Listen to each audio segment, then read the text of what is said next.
So I'm just going to go ahead and hit the record button. Warm welcome. Really pleased to be sharing this overview with you today, talking through some of the strategies of, successfully implementing BYOD programs in schools. My name's Liam Edwards. I'm one of the principal consultants here at Mobile Guardian.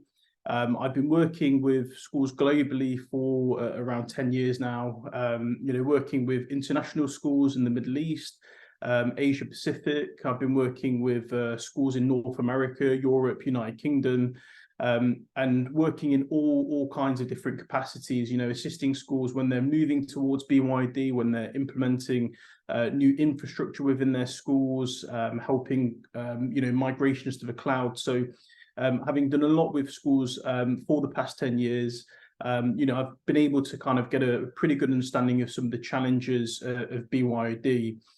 In terms of this demonstration today, we're going to be kind of exploring some of the strategies to successfully implement BYOD, but it's really always important to say this won't be a comprehensive guide. There are always kind of caveats, concessions with BYOD, and it may not necessarily be a case that what we share today is applicable for all regions.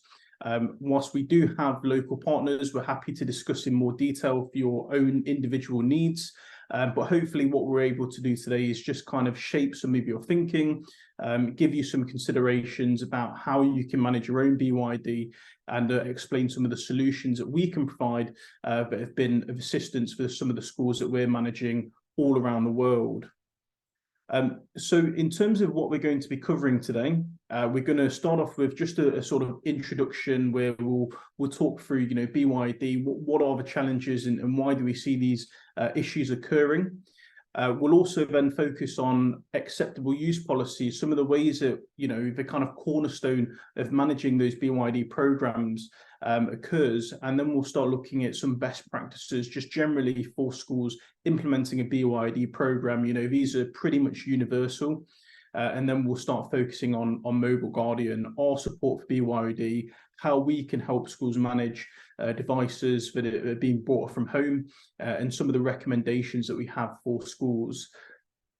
After that, we'll open up for any questions, and any are welcome. And of course, at any point in the chat, you'll find that there's a scheduler link where you can arrange a personalized demonstration for your school. We can talk about more, specific regional challenges that you may be facing, and talk a bit more about the kind of data and regulations in your area. So just to start, let's talk about BYOD.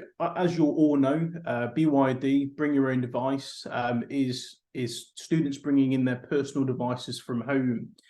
And before producing this webinar, one of the things that we were looking at was statistics globally, and more we were sort of focusing on increasingly schools are allowing students to bring personal devices into schools. We were looking at UK surveys where, in addition to when there's school provision devices, students are still bringing in personal devices, whether or not they're cell phones, mobile phones, tablets, that are all connecting to the school network. And schools now are allowing students to have that connection to their network. And one of the drivers for this is that students are looking to use their own devices, but one of the other challenges for schools is a growing expense that EdTech is causing on budgets. We're looking at some of the statistics before this, and the forecast spend could triple for schools over the next 5 years.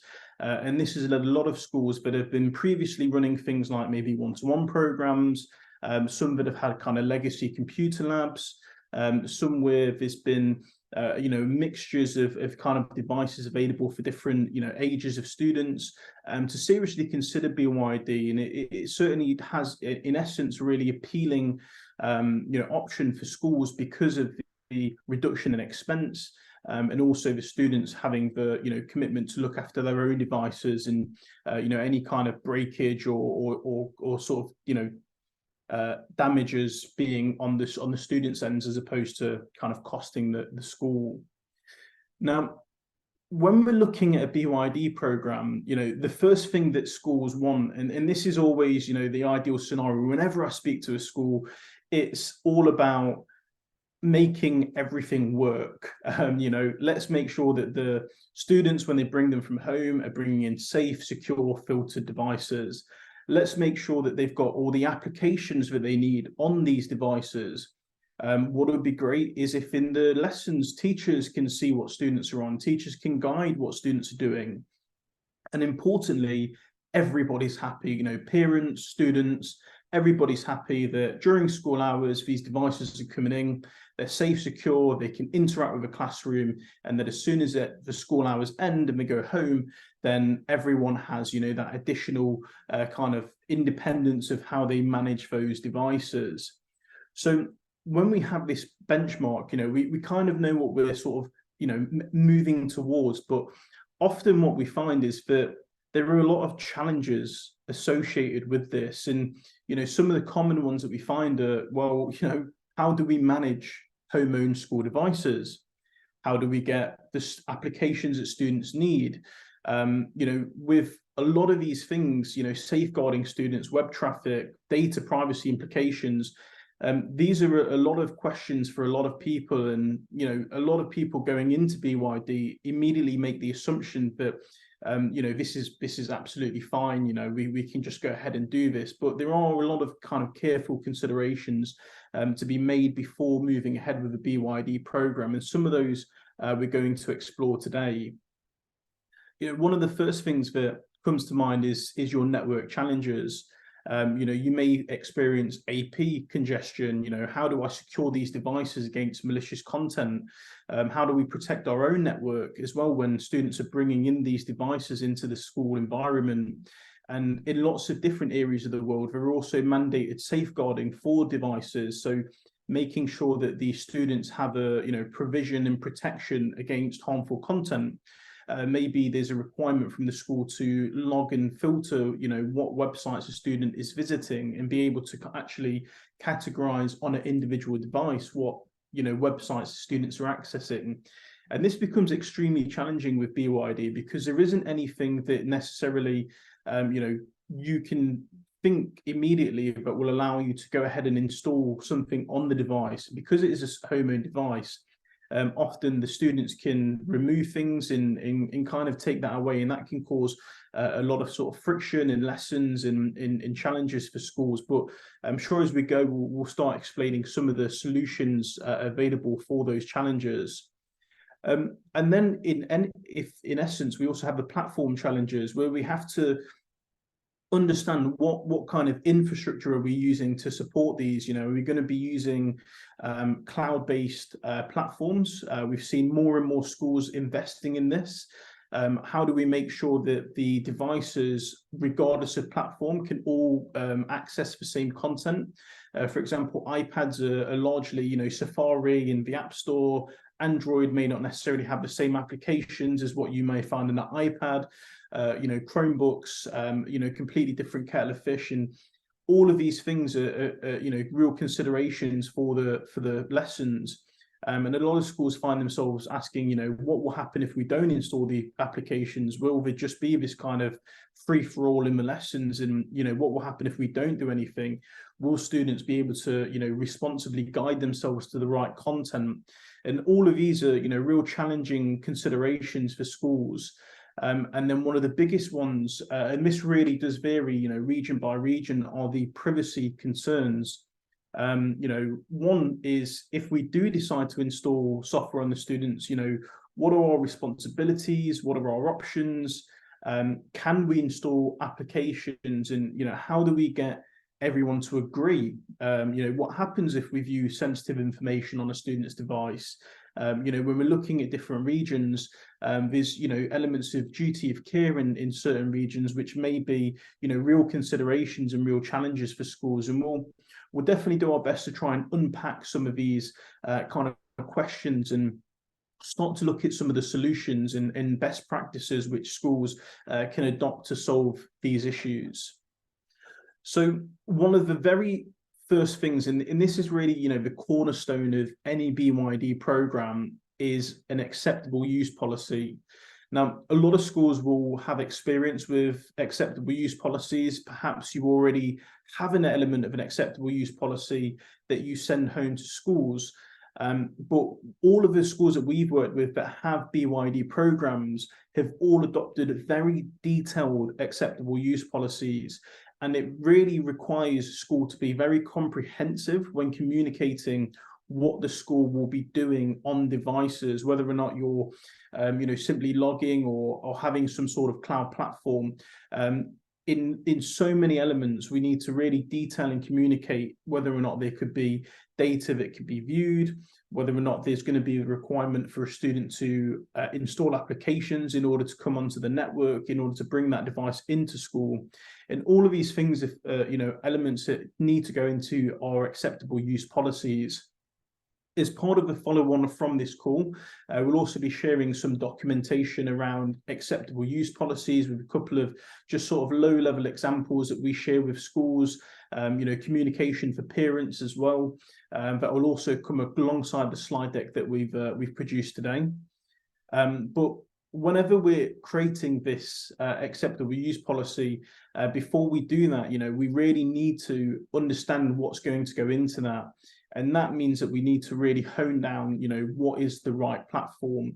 Will we be doing tablets for younger year groups? Will we be doing, Google for Education, or are we, going to Microsoft Teams? Are we planning to use a system like Canvas? Are we using Seesaw in the lower school? And does all of your software work seamlessly on any platform? And can Mobile Guardian in some shape also assist with that? And once you've gathered all that information, we can now use that to write your AUP. And this is where we can really detail all of the elements of the BYD program. We have some examples here on the side about what we communicate with parents of, particularly with Mobile Guardian, to participate in a school's BYD program, they must agree to have the devices enrolled. They may need to have certain provisions in place in order to be managed with the school environment. And it's really important that we communicate all of this information and we share all the details on any data collection, security measures that are included. And ourselves at Mobile Guardian, because we've always worked not only with schools but with parents, we have facilities in place that really involve the whole school community and help to ease some of the friction with managing these, home-owned devices. So before we go on to Mobile Guardian in the ways that we can assist you, it's just important to kind of recap. And, in essence, whenever you're going into a BYD program, it does require, sometimes months of research just to understand your options, to understand your platforms, to understand the applications that you require, to understand the needs of your learners. And that will help you to define what your requirements are. From there, you're able to create your acceptable use policy, trial the solutions, and then it really is key to communicate everything with the parents, with the students. And often this is something that we advise planning a year ahead before you go ahead with a BYD program, so that you can continue to have that communication with parents, so you can continue to advise them what's going to be required. We advise that if you're having them purchase devices, it may be sensible for you to have an option for parents to purchase devices with the school's assistance. And in terms of setting up scheduling time, because if you are going to go down one of the routes that we would advise, you may need to install applications, you may need to do setups on BYD devices. And these are some of the things that we're going to talk about shortly, the various ways that we can manage devices, the differences between some of the platforms and the ease of use in managing those platforms. But these are the kinds of key considerations that we advise any school going into a BYD program to really thoroughly think through. So BYD with Mobile Guardian, we've been helping schools with this problem for 10 years. Myself, I've been working with international schools.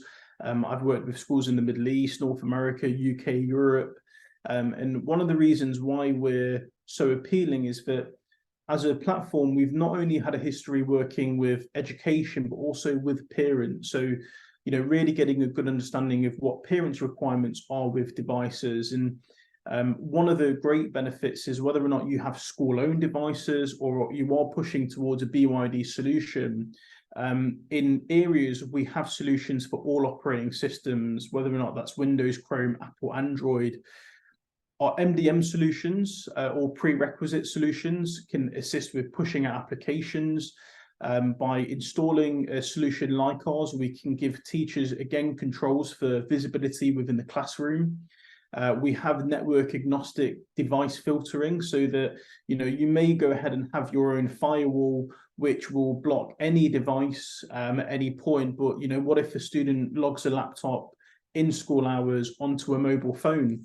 What if they connect to a hotspot and during the duty of care of a school is accessing content that they shouldn't be? This is something on a device basis that we assist schools with. And one of the kind of key things with a BYOD program is we also look at time and location and how we affect devices and help schools communicate how we can help inner school hours to manage that device and also give something back to the parents with controls for the devices at home. Realistically, in terms of a duty of care, it is for, schools and the parents. Everybody in the team is all looking to get the best education possible for students. And these are some of the ways that we can assist with that through our solutions. Now, at our kind of top tier, we have Campus, which encompasses all of our individual modules, Campus generally being the most suitable option for BYOD programs. But the kind of three pillars of Campus are Manage, which is our multi-OS MDM. This is where we're able to assist with pushing out applications. Safer, which is our SIPA compliant filter. This is able to filter any kind of websites, regardless of what network they're connected to. So even if they're at home, during the hours that our filter is in effect, we can still block distractions. And importantly, helping students get the right resources in a lesson is hugely important with BYOD. Historically, if you've had your own provision devices, you may have a solution in place, but lets teachers view screens, manage tabs, keep them on track. And within Campus, we can go ahead and provide all of those facilities to schools in a BYOD environment. But there will be caveats to that. And one of the first things that every school that we speak to has to consider designing into their AUP is whether or not they're going to mandate that the devices coming in as part of their BYOD program are supervised or unsupervised. Now, our recommendation is always to have a supervised device. Now, this is the ideal scenario because this allows us to enforce the installation of an MDM solution as part of an AUP for a school. The benefits of this are many. We have easy installation of applications, resources. We can enforce a web filtering in the classroom controls. We can ensure that students are on track. But the only other issue of this is it does require enrolling devices into MDM solutions, into the school kind of facilities. And with this, there are concessions that need to be made on the IT team side and also the parents in order to make this enrollment successful. The other option is unsupervised, and we do offer some facilities for that, but the kind of critical thing here is that an unsupervised device requires the students to be trusted to follow the school's AUP. At any moment in time, they can circumvent and remove any of the restrictions that a school puts in place. This, for schools where we've worked with them in the past that have gone down this route, often results in, many students removing it, a kind of cat and mouse game of constantly trying to put it back on and the students removing it. There's no sort of ability to intervene beyond the AUP and the instructions to the students and the parents. There's no easy way to push out applications to the device. And the domain filter will protect students when connected to school networks during school hours, but it doesn't allow all of these, restrictions to occur at all times. So this becomes a real challenge with unsupervised devices, which is why for our recommendation, we always recommend going supervised.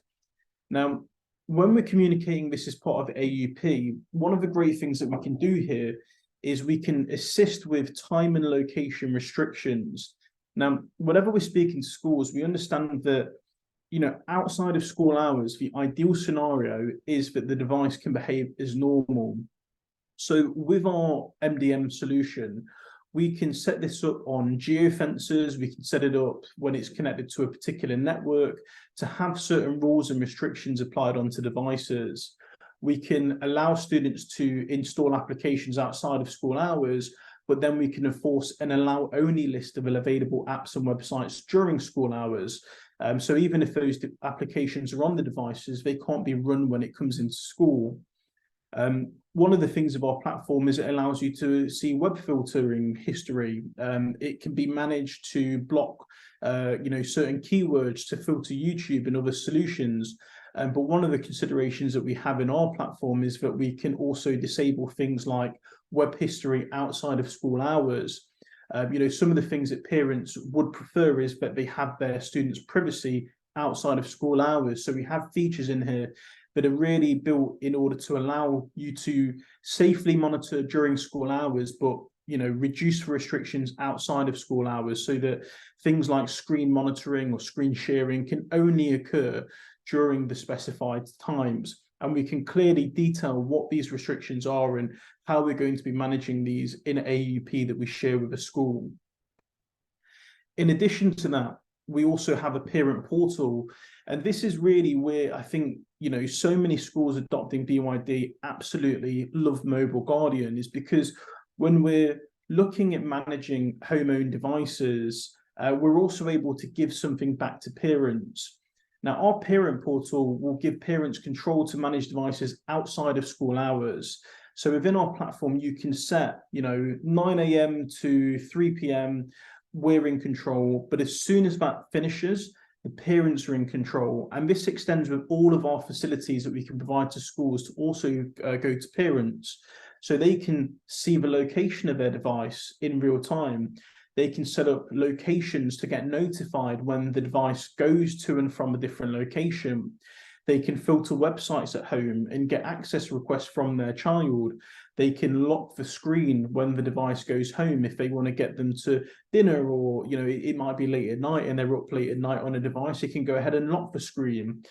They can control the device's behavior to block things like spending and different controls here. And all of this can be scheduled only to be in effect at home. But when they're BYD devices, you know, one of the crucial things is we can also give them the ability to enable things like vacation mode, where parents are in control of disabling school restrictions. And this is so important because, you know, fundamentally, we don't want students necessarily being the ones that are kind of able to choose when or where they're restricted. You know, these are communications between the school and the parents. And by providing facilities like this with the supervision of a device, the foundations we found for our schools to successfully enroll devices in a BYD program and have those, you know, permissions from the parents to say, yeah, we're very happy for you to install these applications on the school devices. Yes, we're very happy that we can, you know, enable vacation mode when we want, and we can disable any restrictions that you have. And yes, when they come into the school environment, we're very happy that you can see screens there, you can push out applications, and then we have the control outside of the school hours. And in addition to that, we also go so far as, you know, securing those devices just to ensure that only the appropriate applications can be accessed during school hours, only the appropriate web filtering can be accessed as well during school hours. So, you know, these are hugely beneficial features for not only parents, but also for students and especially for teachers, because using this, they can also gain classroom visibility of what students are doing. You know, these are tools that a lot of, you know, one-to-one programs have had, you know, computer labs have had as well. And with our platform, we can then give the teachers the ability during school hours to view student screens on Windows, on Chrome, on Mac, on Android, and keep students on task, so that when they're in the school environment, they can set up you know, blocking tabs, locking screens, We have integration with Google Classroom to sync groups. We have integration with Google Drive to push out files. We're able to share content, block distractions, and ultimately keep students on task, which is hugely important in BYOD because, without the supervision and in an unsupervised state, often it's going to be completely reliant on the teacher, monitoring and managing the class, and anybody breaking, even the AUP, or even if you've gone down an unsupervised route, you kind of lose that control, and ultimately you take time away from teachers to teach and give the best education possible to their students. Now, with BYD, as I mentioned earlier, there are always concessions. And unfortunately, one of the biggest things to account for is that when we're setting up on all of these platforms, it's not the same as when you have a school-owned device. If we have school-owned devices, absolutely fantastic. We can have them enrolled into Google Workspace when we purchase them. We can have our Apple devices in Apple School Manager. Microsoft devices we may have in Intune. But one of the difficult things about a BYD program is that with our platform, and with a lot of platforms, regardless of whether or not you have our installation or another installation, is often it requires enrollment on a one-by-one basis for each device. And that is one of the requirements of our platform, is that when you've got the agreement from the parents, from the, and you've communicated that effectively, they still need to be enrolled via Apple Configurator. If they're Chromebooks, they need to be enrolled into Google Workspace. Windows devices, you still need Intune licenses to enroll them into Microsoft Intune, which can be, quite expensive. And all of these things are considerations which we can discuss through, each of your school's individual needs. We can discuss each of the, data and privacy concerns for each individual region, in different ways which we can help you to manage this. But you can see here as well, there are also certain concessions in terms of whether or not students can use their personal email accounts or whether or not they need a school provisioned email account. And all of these things, we help you to communicate effectively to your parents, but they are all things that, really go into that, defined stage of your research and understanding your requirements and how you're going to fulfill those before embarking on a BYD program.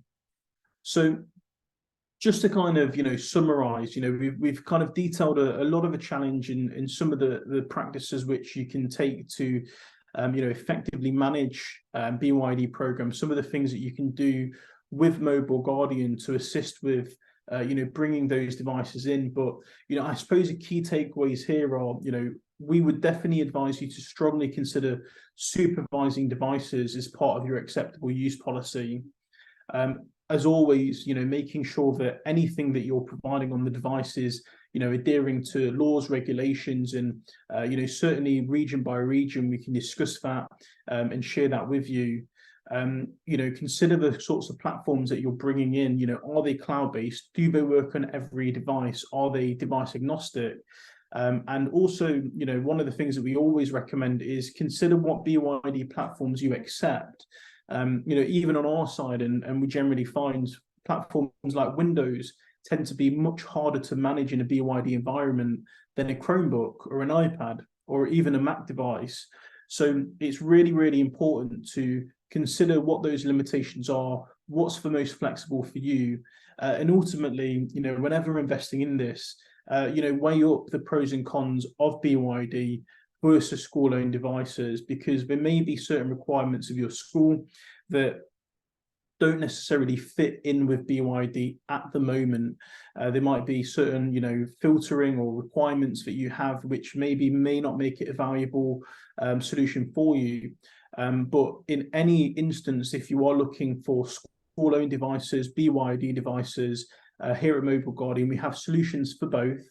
And we'll be more than happy to, share that information with you, to have a one-to-one conversation and talk through, your wider strategy and also different ways of which we can come in and assist you in effectively managing BYD devices or any other devices within your school network. So thank you for joining. As you'll see, you can book your personalized demo if you follow the link in the chat. You're welcome to send any emails at all through to myself if you just would like to sort of pick my brain or sort of schedule any kind of call or request more collateral. Feel free to email me. But if anybody has any questions at all, feel free to ask those, and we will of course share with you all of the information regarding this slide deck, some more collateral around BYOD and booking links. But are there any questions following the webinar?